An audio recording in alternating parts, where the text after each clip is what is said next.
সুপ্রিয় দর্শক, আজকে আমরা আরেকটি চুরাই কারবারির সন্ধান পেয়েই ছুটে এসেছি হালিশহর আউটার রিং রোডের হালিশহর সানসেট পয়েন্ট এলাকায়। সানসেট পয়েন্টে এসে আমরা জাহাঙ্গীর নামে এক চুর চক্রের সক্রিয় সদস্যকে আমরা হাতে নাতে পেয়েছি, সরজমিনে এসে পেয়েছি।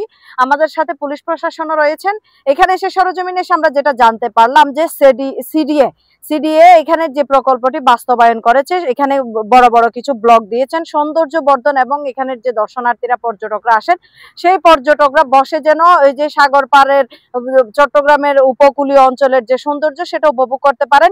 কিন্তু এই চুর চক্র সেই সৌন্দর্য বর্ধন করার জন্য যে ব্লকগুলো দিয়েছেন সেই ব্লকগুলোকে একটা একটা করে তুলে ভেঙে ওটাকে গাড়ি যুগে ইট কঙ্কর বা পাথর করে গাড়ি যুগে অন্যত্র নিয়ে বিক্রি করছেন বলে আমরা জানতে পেরেছি। এই চুর চক্র সক্রিয় যে সদস্য, তার নাম জাহাঙ্গীর আলম, তার বাড়ি এখানে স্থানীয় যে হালিশহর এলাকা আছেন, হালিশহর আব্বাস পাড়া এলাকায়।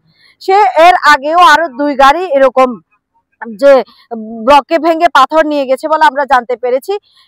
আমরা এই পর্যায়ে চলে যাচ্ছি। এই যে চুর চক্রের যে সক্রিয় সদস্য আছে জাহাঙ্গীর, আমরা সরাসরি কথা বলবো জাহাঙ্গীরের সাথে। ইয়াসিন, আপনি কি জানেন যে গাড়ি দিয়ে চুরাই মালামাল টানা হয়?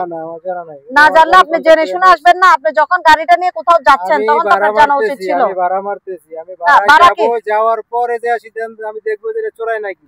যখন এসে দেখলাম যে এটা মাল সমস্যা আছে, তখন আমি গাড়ি লোড করি। এর আগেও তো আপনার গাড়ি দিয়ে দুই গাড়ি নিয়ে গেছে। না, এর আগে আমার গাড়ি এখানে। কার গাড়ি দিয়ে নিয়ে গেছে সেটা তো আমি বলতে পারবো না। জাহাঙ্গীর, আমার গাড়ি দিয়ে মাল লয়ে যায়।